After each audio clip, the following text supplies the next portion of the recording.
actually. I'm going to drink a little bit more. Leave the top off so I can grab it fast. So we need perspective. Now, I'm going to give you a situation right now.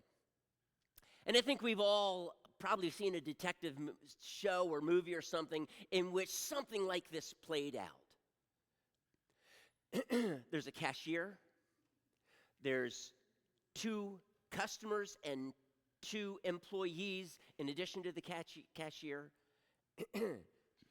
The police have finally come on the scene, and the 2 customers, from their perspective in the back of the store, they say a man came in, stood in front of the cashier, who then proceeded to give them a whole bunch of money from the cash register box, and then the man leaves. That's their witness. That's their testimony. Both of them concur. The 2 employees, one is on one side, one is on the other, seeing what's going on, a little bit better vantage point. As the policeman interviews them, both employees say, well, the man enters. He leans against the counter as he passes an envelope, or at least what looks to be an envelope, to the cashier. The cashier looks at the envelope, looks at the man, and then opens the cash register, gives the man a bunch of money, and then, now it seemed to them that he had pocketed that envelope, and then the man walks out. And the 2 employees conclude this was a drug deal. The cashier says, what are you talking about, a drug deal? Guys, we just got robbed. The man came in, he had a gun pointed at me, and he writes on a piece of paper, and it says this, if I can find it. Yeah, it says something. It says, place all cash in register on this piece of paper. The man takes it, and he ran out the door. And the 2 employees said, we saw no gun. And all eyes are looking at the man. You just did a drug deal and gave all of your boss's money to the guy? And so the police officer says, let's look at the CCTV. The TV is right behind the cashier, and the man came in with a coat on, leaned against the counter with a piece of paper, not an envelope, that said what the cashier said, and he pulled out a gun so that the man to the right couldn't see it because of the cloak, his coat, and the man to the left, the man's arm was blocking it, so nobody but the cashier saw the gun. The man got the money, walked out, and while the 2 employees are accusing their fellow cashier, the man goes free. Perspective is everything. If you have a wrong perspective, you're going to interpret something very differently, many times very wrongly. So I want to get some perspective on this passage. I am aware that there are a lot of different views out there on this passage. I'm going to read it to you, and then we're going to look at it. We looked at it a little bit last week. We're going to look at it some more this week. So follow me as I read the first 8 verses of Genesis 6, just like I did last week. When men began to increase in number on the earth and daughters were born to them, the sons of God saw that the daughters of men were beautiful, and they married any of them they chose. Then the Lord said, my spirit will not contend with man forever, for he is mortal. His days will be 120 years. The Nephilim were in the earth in those days, and also afterward, when the sons of God went to the daughters of men and had children by them. They were the heroes. The Hebrew there is mighty ones, the mighty ones of old, men of renown. They were famous. The Lord saw how great man's wickedness on the earth had become, so that every, if you have a Bible, underline that word every inclination of the thoughts of his heart were only, underline, highlight that word, only evil. Here's another one, underline it, all the time. Every inclination of the thoughts of his heart was only evil all the time. What happened to the revival? Someone reading this, so something great was happening just the end of the previous chapter, or rather the end of chapter 4, and now, what? How did this happen? How did the world become so wicked? The Lord was grieved that he had made man on the earth, and his heart was filled with pain. So the Lord said, I will wipe mankind whom I've created from the face of the earth, men and animals, creatures that move along the ground, and birds of the air, that for I am grieved that I have made them. But Noah found favor in the eyes of the Lord. Now, I believe that there are two sins that are mentioned here that are foundational for why this happened, how this revival of men fully, confidently crying out to God, calling on the name of the Lord. That phrase is used several times in the book of Genesis. Abraham several times builds an altar, calls upon the name of the Lord. It's a sense of devotion of the heart. Whatever happened to it so that every inclination of his heart now is only evil all the time? There's no room for good. What? How did this happen? From one perspective, excuse me. From one perspective, we looked at this last week just a little bit. Angels sinned, and the human women were the human sinners by complying. They never should have done it. Apparently, they knew that these were angels, though the text doesn't tell us. Eventually, giant angel hybrids called Nephilim populated the earth so that God had to destroy the world to preserve the bloodline of the Messiah, the promised seed of the woman in Genesis 3:15. Now, another perspective, the one I hold, is that man, and only man, is completely and utterly responsible, not angels, for the flood. And that there are two sins that are highlighted here that we need to look at because those who hold this view right here, I have heard them say or seen their writing in which they look at the two sins that I'm going to present to you that I think Scripture fairly clearly describes for us, but they say God would never destroy all of the mankind for those two sins. The sin has to be something greater. And they cast aside these two sins as something that, no, just couldn't be. Now, that is at the heart of the problem. Because today, when we go through these two sins, you're going to look at them. Maybe you think the same thoughts. What's the big deal? But that's what a lot of people in the church are saying. These two sins, what's the big deal? Well, I tell you what, in God's eyes, back then, it was not. It was a big deal. It was a huge deal. As a matter of fact, these two sins were the primary reasons why the revival fires of God that burned in the hearts of men were stilled so that every inclination of the hearts of men were only evil all the time. The first view I have up here is the angels, and I explain that to you. Sons of God, both in twice in Job and one other time in Psalms, uses the phrase sons of God, they would say, to refer to angels. I'm not going to disagree with that. Outside of Moses' writing, it was used to refer to angels. In Psalms, it appears that it's used to refer to rulers. Psalm 2:7, a psalm that David wrote, was messianic. He said, God said to me, this day, he said, you are my son. This day I have become your father. That's even quoted in Hebrews 1. But it applied to David. As the king, God was calling him his son. That would make David what? A son of God. So I understand it. It's used this way. It's also used this way. Excuse me. It's also used in a different way. But this one right here is probably the one that I come closest to. I kind of see both of these, but I'll share with you number 4. That's my personal view. But this one is so open to attack because there's nowhere in Scripture that says that the descendants of Seth are ever called the sons of God. There is no passage in Scripture that calls the daughters of men descendants of Cain. And so this becomes heavily attacked, so many people lean towards this. Let me offer you a different view. We looked at last week that there was a sin discovered in verses 1 and 2 and a judgment for that sin in verse 3. The judgment was exclusively against man. And the only sin that we see in verses 1 and 2 is perpetrated by the sons of God.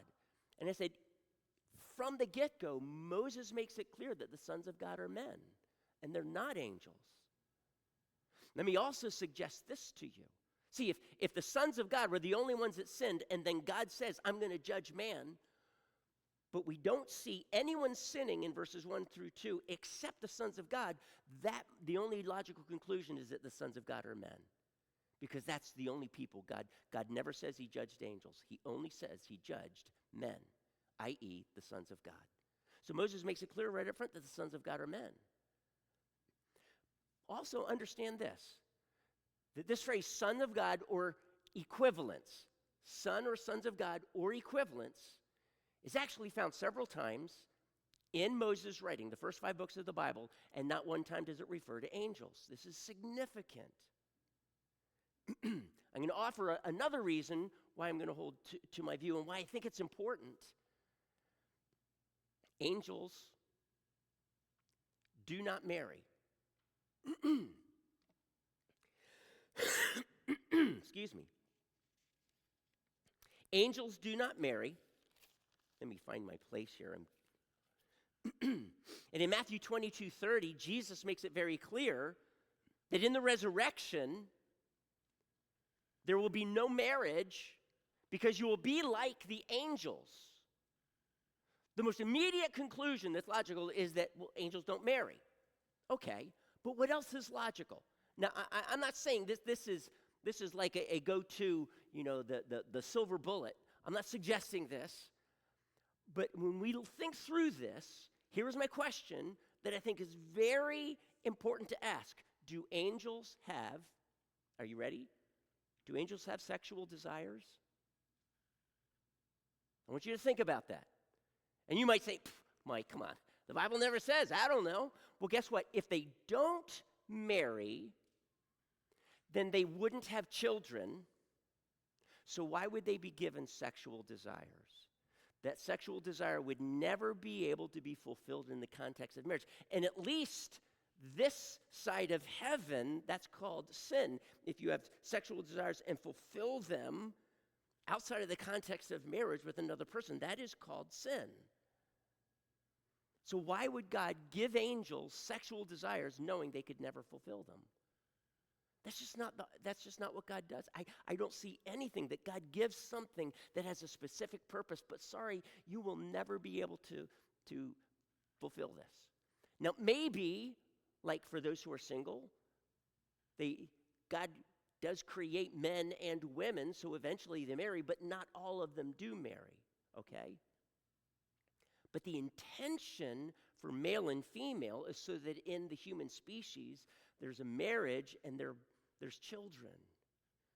Now, I'm going to suggest that God did not give angels sexual desires. And that's why they don't marry. And when we get to heaven, we will not have sexual desires and we won't marry. Imagine God giving you sexual desires and sorry, can't fulfill that anytime forever because there's no marriage here, no kids. Do you follow what I'm saying here? And so I think when we hold to this view, because the view says that they were angels, they were doing a great job in their position of authority, and then they looked down and they saw beautiful women and they lusted in their heart. They left their position of authority, became men, and I'm sure continued to lust, married the women, had children. Now this view goes on to say that those children were the Nephilim. We'll get to that in a moment. But that would mean that angels lusted. I'm just going to suggest, before we really get into the scriptures here, angels weren't given sexual desires. I think that's a fair stance, but it's not one I'm certainly going to want to die on. But I want us to look now at this context because I explained to you last week that Genesis is a compilation of 10 Toledoths. That is, historical accounts. Chapter 5, verse 1 says, and this is the written record, your version may say scroll or book, of the account, that it's the word Toledoth, of Adam. So we know from chapter 5, verse 1, that these are written down. So Moses has 10 of these written down, and from them he constructs or compiles them to create Genesis with an introduction, chapter 1, verse 1 to chapter 2, verse 3. So we're going to look at the very, the very beginning of this second Toledoth. And it begins, this is the written account of, this is the written account or written Toledoth of Adam, that is Adam's line, because Toledoth many times includes genealogies. Now listen to what it says. See, the reason why I'm going to look at this, I forgot to mention, is because whoever wrote this Toledoth, this historical account of Adam, penned the words sons of God. They were the ones that wrote this. So how do we interpret Scripture? Find out what the author means by a word or phrase in that specific context. Find out how he uses it in the rest of his writing, and then find out how it's used by the rest of the authors in Scripture. So we're going to do that. So the immediate context of this Toledoth says this: when God created man, he created him in the likeness of God. In chapter 1, it says he made man in his likeness and image. Image and likeness. That's being reiterated here.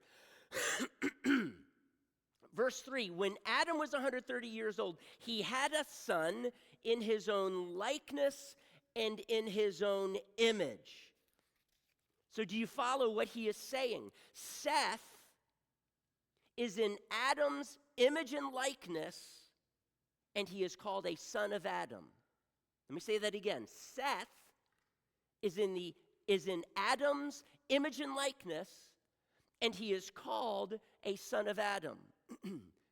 We just read from verse 1 there that Adam is in God's image and likeness. What's the conclusion? He is a son of God.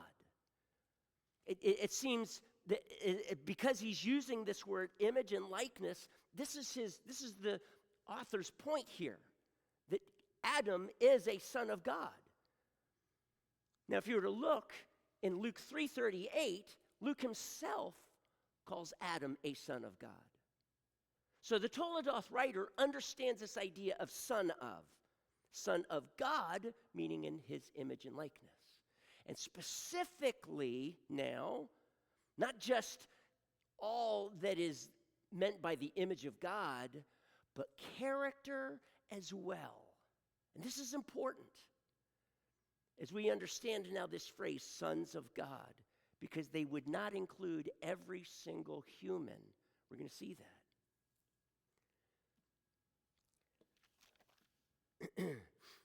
Similar phrases that Moses uses, like in Deuteronomy 14, Israel is called the children of God.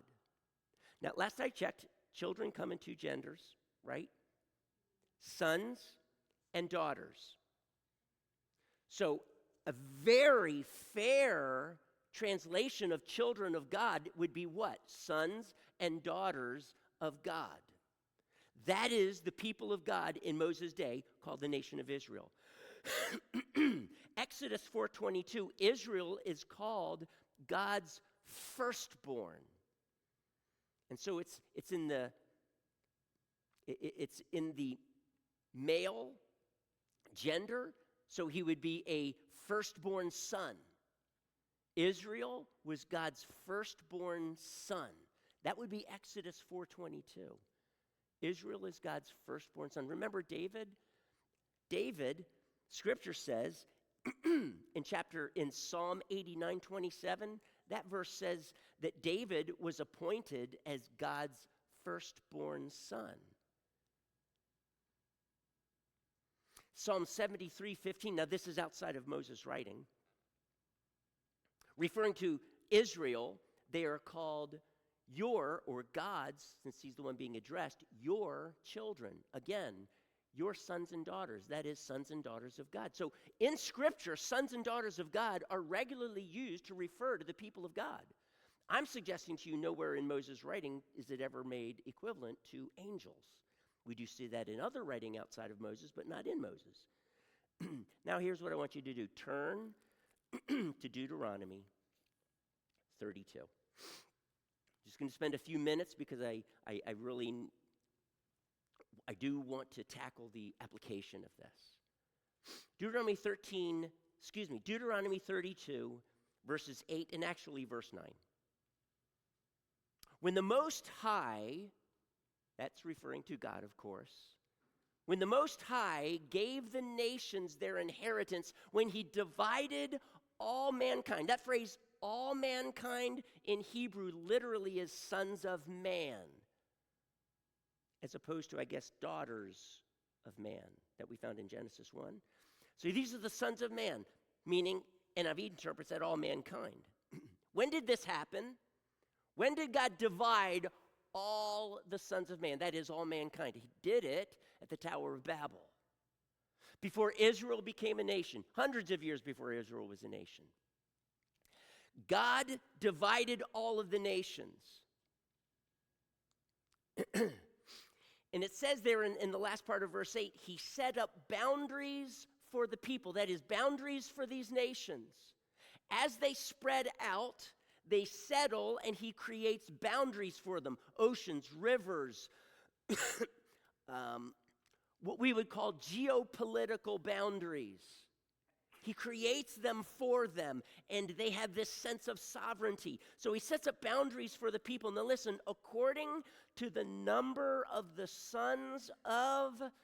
Now, my version says Israel. Give me just a few minutes, just 1 minute right now, to understand sons of Israel. Some of your versions don't say that. They say sons of God. And if you have an NIV study Bible, the footnote says all could be sons of God. Now, here's our problem. And I'm just going to nerd out a little bit, but I'm going to make it as simple as possible. The oldest Hebrew translations of the Old Testament that we have would be from the Dead Sea Scrolls, written about 200-300 BC.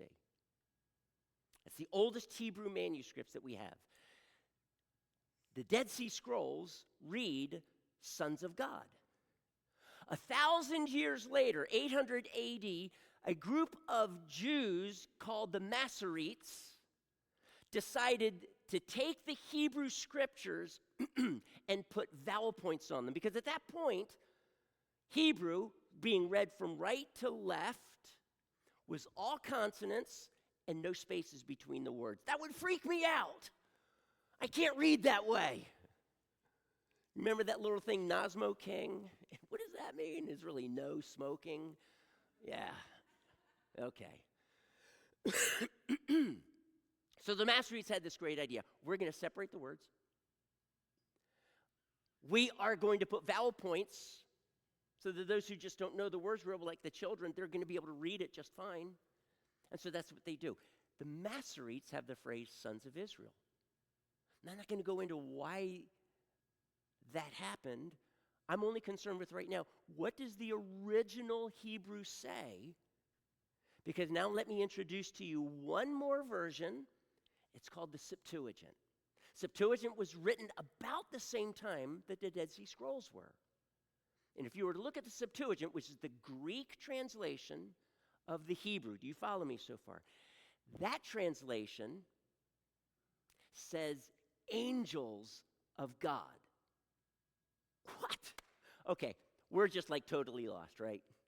But can I just ask you, what Hebrew words were the translators of the Septuagint really looking at? Because all scholars know that the Septuagint a lot of times is not literal and it's very interpretive, okay? It doesn't say things literally, it interprets it. And I'm going to suggest they do that here. They do it a lot. I'm going to suggest they do it here. So here's two choices. They were either looking at the phrase sons of Israel, or they were looking at the phrase sons of God. But what they wrote down, their Greek translation was angels of God. Let me just suggest to you. They never would have written down angels of God if the original Hebrew said sons of Israel. They never would have done that. The only way they would have done it was if the phrase in Hebrew was literally sons of God. However, when the translators wrote, the majority view was that angels of God always, sons of God always meant angels. And we see it in the book of Enoch that we looked at last week, that I talked to you about. It was very prevalent. Not everybody, but it was very prevalent. The translators had to have been looking at the phrase in Hebrew, sons of God, to have written angels of God. Now, do you follow? So here's the point. Here's the point. The original Hebrew said sons of God. Now, does it mean angels? If we were to look at this context, and I'm not going to read the whole chapter. If you have time, great. But I'm going to refer to something both before this verse and after. Okay? So if you were to look, now just be patient because it's only going to be like 1 more minute or less. It says in verse 6, let's look at verse 5. They, referring to Israel, because this is Moses speaking to Israel. It's like his farewell address. And he challenges them. He doesn't put his arm around and say, man, I just love you guys so much. Because God's shown him what's going to happen to Israel, and he challenges them to the core of who they are. Wow. Farewell address, and it's like a rebuke. And it says here in verse 5, they, referring to Israel, have acted corruptly towards him, referring to God. To their shame, they are no longer his children. Whose children? God's children. Back it up, and you can read about God. He's called Yahweh, the rock. God's children. Skip over verse 6, halfway through. Is he not your father, your creator? So if God is Israel's father and they are his children, what is the most obvious conclusion you draw from that? That Israel, or the people of God in Moses' day, are the sons and daughters of God, the children of God. He fathered them, that makes them his children, and children come in 2 brands, sons and daughters. These are the sons and daughters. He's calling them, before verse 8, before we're introduced to this phrase, sons of God, he calls Israel the sons and daughters of God. Let's look at afterwards. Verse 18, you deserted the rock who fathered you. You forgot the God who gave you birth. The Lord saw this and rejected them, referring to Israel, because he was angered by his sons and daughters. The sons, that is, the sons and daughters of him. Who is him? God. Right here it talks about the sons and daughters of God. So both before and after this phrase, sons of God, in verse 8, it's clear that Moses is talking to Israel as the sons and daughters of God. So when he introduces this phrase, sons of God, everybody knows who he's talking about, and it's not angels. Actually, there's a contrast with this phrase, when he divided all the sons of man.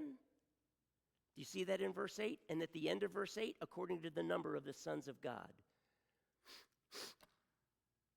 So why would God divide all the nations at Babel before Israel, hundreds of years before Israel became a nation, according to the number of Israel?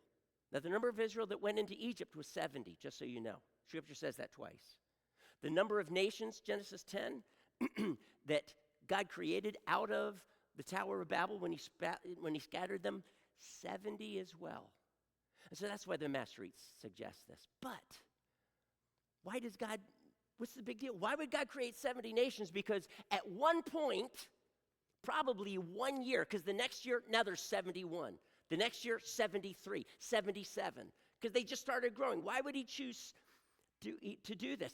But rather, if it's the people of God, sons of God, the people of God, now here's what God did. He took all of the nations, and he took all of the people, divided them up into nations, and every nation had a representative of the people of God.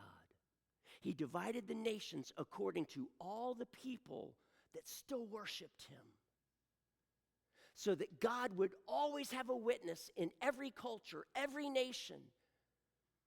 If you've never read the book, Eternity in Their Hearts by Don Richardson, you've got to read it. What a powerful book on missions, in which missionaries in the 1800s go into the various people groups, we would call them nations, and they discovered these people groups have a witness of God, a witness of God's creation. The language of China originally was established with pictographs, and you can see Genesis 1 through 11 so clearly in it. Years ago, I've been through some of that with you. But church, every nation has a witness. So here's I think it's fair to conclude. In Genesis 6, Moses very clearly, even in the context and outside the context, he is very clearly saying that the sons of God are men. So what is the big deal? Here's the big deal. Because the sons of men, the godly, the godly men of God looked at all the daughters of men. If the sons of men were just all of mankind, the daughters of men would be all the women. So that godly men of God, who had experienced, or descendants had experienced revival, and it was continuing on till their day. But in their day, here's what happened. The godly men looked at all the women and said, man, are they hot. They are beautiful. And they married any that they chose. I want that to just sink in. God said that was sin. And by that, he makes it very clear then that the sons of God were never to just marry whoever they wanted. They were only to marry godly women, the daughters of God. But they didn't. They stood at the altar and said, I do, but continued on with the phrase, but I don't care. I do, but I don't care. Can I just tell you right now that, guys, the woman you marry will have the greatest impact on your life. The greatest impact. The partner, women, same thing. That man you marry is going to have the greatest impact on your life. Your choice about who you marry and spend the rest of your life with is absolutely significant. Now, don't get me wrong. We make mistakes. We sin, yes. There's also redemption in which God is able to bring some semblance of correction and be able to make good out of bad. But church, yes, we may even be able to win that wayward wife, that wayward husband. And I can't tell you how many women, godly women, been single so many years. So many. How many is so many? I have no clue. But for them, it means too many. And they settle. My standards just must be too high. I'm going to be single for the rest of my life, and I can't do that. Now, church, I can promise you that probably every single person sitting in this room thought that thought. You may have even thought it when you were 19 years old or 20 years old. I'm still single. Am I going to be single for the rest of my life? We would all say to them, are you serious? You're only 20. But for them, that's 20 years. That's like their whole life they've been single. What if I'm single for the rest of my life? And I can't tell you how many women just say, whatever. And they date a non-Christian guy. Maybe I'll lead him to Christ. Have you heard that one? Maybe I'll lead him to Christ. I'm not saying you never will. That's always possible. But they bank on it. And they excuse their decision now because now they fall in love with the guy and they got to marry him.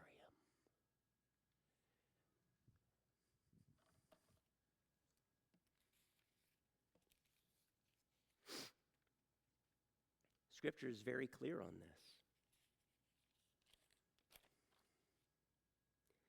Genesis 24, 3-4. Isaac was not to marry any of the Canaanites,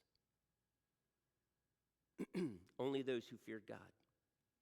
We see that in Genesis 26 that Esau did marry a Canaanite, actually a Hittite woman, a pagan woman, and it grieved his parents.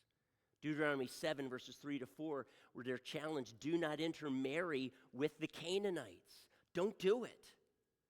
We find out why in Genesis 2, in which God says, if you don't get rid of these Canaanites, they're going to be thorns in your sides. What happens in chapter 3, verses 5-6? Israel intermarried with the people anyway, and it led them astray, and they began to worship their gods. Church, the person you marry will have the greatest influence in your life. The greatest influence of any person in your life. This is serious. If we now quickly move on to the Nephilim, it says, when, do you see that? when the Nephilim were on the earth in those days and afterward, when the sons of God went in unto the daughters of men and had children by them. It doesn't say that the Nephilim were in the land 9 months after the sons of God married the daughters of men. The Nephilim were already in the land when the sons of God married the daughters of men. They were already there. They didn't appear on the scene 9 months later as their children. They were already there. That is Moses' point. So here's sin number 2. The Nephilim, and that is who the very last part is referring to. They, the Nephilim, were the heroes, the mighty ones of old, men of renown. Church, here is the problem.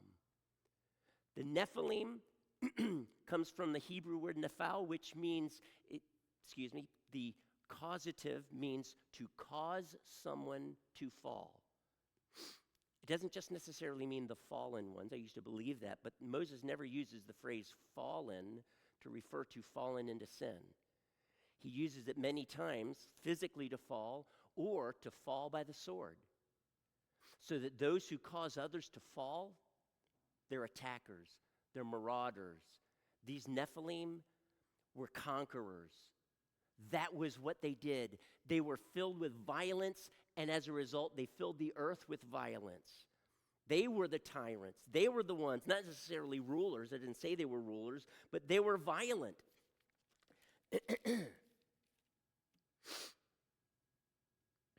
They were the ones, in Rome, they would probably be called gladiators. But everybody loved them. In Numbers 13:33, they're known as giants. So that's why the King James translates Nephilim as giants. It doesn't mean giants, though they are giants. It means the ones who cause others to fall. They're the attackers. They're the conquerors. They're the champions. That's another translation of this word, mighty ones or heroes. They were the heroes. They were the champions. They were the mighty men that everybody looked up to. Little Joey, as a kid, one day I want to be like him, referring to a Nephilim who constantly demonstrated his strength by killing and marauding. They were pillagers. They destroyed people. They were filled with violence and filled the earth with violence. They were huge dudes like Goliath, who was 9.5 feet tall. Og of Bashan, we're told that he had a bed that was 13.5 feet long by 9 feet wide. I don't think that was a tiny dude. And his bed was not made of wood, it was made of cast iron, because the dude was huge. He was a giant. He was of the stock that Goliath was, the stock of the Nephilim. But these Nephilim were the ones who were famous. Everybody looked up to them. Church, can I just ask you, who do you look up to? Because here's my point. The people you admire are the people you become like. Let me say that again. The people you admire are the people you become like. So if Taylor Swift is your hero, the one that you admire, now don't get me wrong, musically, she's incredibly talented. She knows how to write a ballad. She really does. Not that I've listened to her very much. But guess what? Taylor Swift, at least in her video, very clearly writes at least one, if not more, songs about witchcraft. But she doesn't care. She's extreme left politically. She embraces abortion readily. And there's so many character qualities about her that are lacking. But this generation of young girls, she is their hero. And we are raising a generation of Taylor Swifts. Now I'm going to add someone else here. There are many things that I admire Donald Trump about. There are also many things that I do not admire Donald Trump about. Okay, just to be fair. Donald Trump, I admire certain things about him, but he's not my hero. I could point to a lot of people that did some great things, but they were adulterers, they were thieves, they were con artists, they were tyrants, but they got the job done, and they did some pretty amazing things, but I don't admire them. I admire certain aspects of them, certain things about Donald Trump I really admire. He has done some things as a president that no other president did or maybe could do, and he was the one who made the decision to do certain things that other presidents didn't because he didn't care about the press, he didn't care about the glory, he didn't care about being a well-liked politician that hopefully his name would go down. Well, maybe he does care about his name going down in history, regardless. But he has made some really tough decisions, and I admire many of those decisions. I don't admire all of his decisions, but there's certain character qualities that he thinks he's the greatest and that our nation is the greatest. Now, can I say, I think our nation is absolutely great. I believe that with all of my heart. We are great because God created us, and we were good when we created the Constitution, and I believe by His Spirit He birthed that experiment, as it's many times called. And God did some amazing things, and it was grounded in Scripture, church. I think America is great. Its Constitution has lasted longer than any Constitution held by any nation throughout human history. And that's a fact. I believe America is great. There's a lot of things about America that really are not that great. But America is great. Is it the greatest? See, I have just no desire whatsoever to compare our nation to other nations. I don't need to do that because in essence, we're like that kid on the playground. I'm better than you. I'm bigger than you, and I'm stronger than you. See, we don't need to do that. And I don't appreciate presidents saying that we're the greatest. We don't need to say that. It doesn't go over well in diplomacy, working with other nations. Now, he's the president of our nation, and he is trying to make America great again. And I believe he is, if you've looked at the Dow Jones lately. And there's many other things in which he's taking a stand that Barack Obama took an opposite stand on, and he pulled America right down into the gutter of morals. And there's so many things about Barack Obama that I do not admire in any way. He was a good speaker. Regardless, do you see what I'm saying here? If we're going to admire people, be discerning. Don't just Taylor Swift. Wow. How about Michael Jordan? I mean, Michael Jordan is like my favorite basketball player. But, all right, I don't know enough about Michael Jordan's character. So many basketball players, so many sports figures. Kids grow up, I want to be just like him. And mom and dad are saying, swing the bat like him, but please don't become like him, because if you ever see him off the field, oh my goodness, will you be disillusioned. They're filled with arrogance. Life is about them. I love it when guys start making a bunch of money, and the next thing you know, they have these charities, these funds, and they're giving so much of it away, and they're blessing mom and dad. And they don't live in this huge house. It's very modest because they're giving so much away. That is a man to be admired. That is a woman who needs to be admired, because sports are in both men and women. The music industry, church, we could go on and on. Who do we admire? Because we will become like those that we admire. Be discerning. When you stand at the altar, single men and women here, when you stand at the altar, please don't say, I do, but I don't care. That reveals your heart. You played your card. You married an ungodly woman. You married an ungodly man. And all along you're saying, but maybe one day they'll become a Christian. Well, God says, I hope so too. Sorry, that's very human to say of God, isn't it? But God is saying, but I told you to marry a Christian. Don't become unequally yoked with unbelievers. Come out from that. He says just a few verses later, church, who you marry, including your closest friends, and the people that you admire, these are the two sins of Genesis 6. These are the two sins that caused all of mankind to cut short the fires of revival, because they stood at the altar and said, I do, but I don't care. I don't care if I become ungodly. That is what Solomon said, and he worshiped his 700, goodness, wives' gods. Some of them worshiped pagan gods that sacrificed children to their God. And his wives were worshiping, according to Scripture, were worshiping demons. And it said, he built these altars for them and accompanied them.